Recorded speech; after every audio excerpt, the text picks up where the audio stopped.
כולנו חווים מדי פעם אנרגיות שליליות. יש תקופות בחיים שהן כל כך טעונות ואינטנסיביות שנדמה שהאנרגיה השלילית הזאת תישאר. והשליליות הזאת היא נולדת מתסכול, מכאב, מפחד. והיא נעה כמו איזה וירוס ומדביקה את הסביבה. תחשבו על הבוס שצועק על העובד שלו.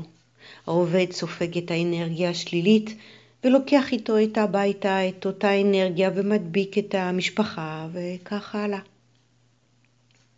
אז לפניכם מספר כלים כדי להרחיק ולהתרחק מאותה אנרגיה שלילית. הפעם 4 כלים ובהקלטה הבאה אני אציג עוד 3. אז הכלי הראשון הוא שנבחר להבין. אנשים שליליים הם כאלה שסובלים מבפנים.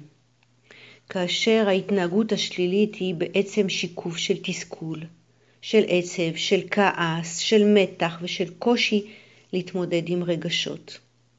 אז ננסה להסתכל מעבר לשליליות ולזהות את הרגש העצור. אם זה בהתנהגות השלילית של מישהו אחר או אפילו שלנו. כשאנחנו חושפים את המקור של האנרגיה השלילית ומסתכלים על המקור הזה בזכוכית מגדלת ואומרים לה, אנרגיה שלילית, הנה את כבר לא יכולה להתחבא, כבר העוצמה פחות חזקה וזה פחות מאיים. הכלי השני הוא שנשים לב איך אנחנו מגיבים לאותה אנרגיה שלילית. כשמישהו זורק חץ דוקר לכיוון שלנו, איך אנחנו מגיבים? האם אנחנו מרגישים מותקפים ויורים חיצים בחזרה, או שאנחנו שותקים ובולעים את הכאב? הדרך בה נבחר להגיב היא זו שתסלול את הנתיב לשליליות. כשהחץ דוקר, ניקח נשימה עמוקה.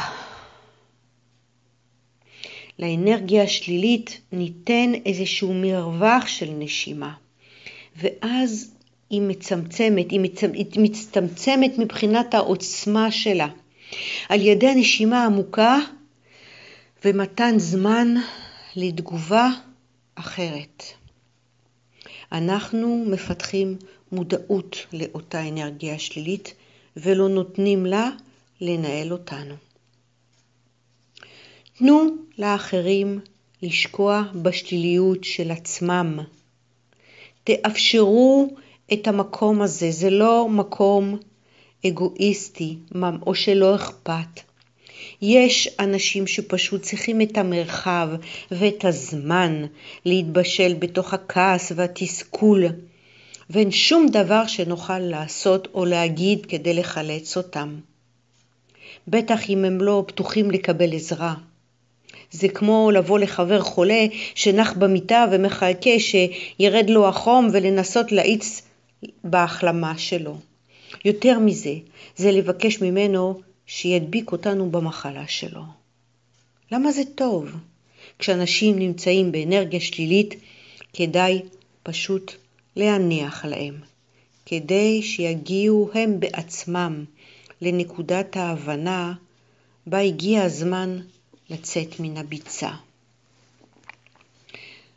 הכלי האחרון להיום זה לשבור את השרשרת הזו של השליליות. לפעמים אנחנו עושים במודע ולא במודע, אנחנו מזינים את אותה אינטראקציה. וצריך לשבור את השרשרת. כדי לשבור את השרשרת הזאת, אפשר כן להשתמש בדמיון ולעצום עיניים שאתם שמים או שאנחנו שמים חומה. מסלקים בתנועת יד את הרוח הלא טובה הזאת. שאנחנו עומדים זקופים וללא שיפוט או מאבק, פשוט מאפשרים לאותה רוח שלילית לחלוף על פנינו ולהמשיך בדרכה.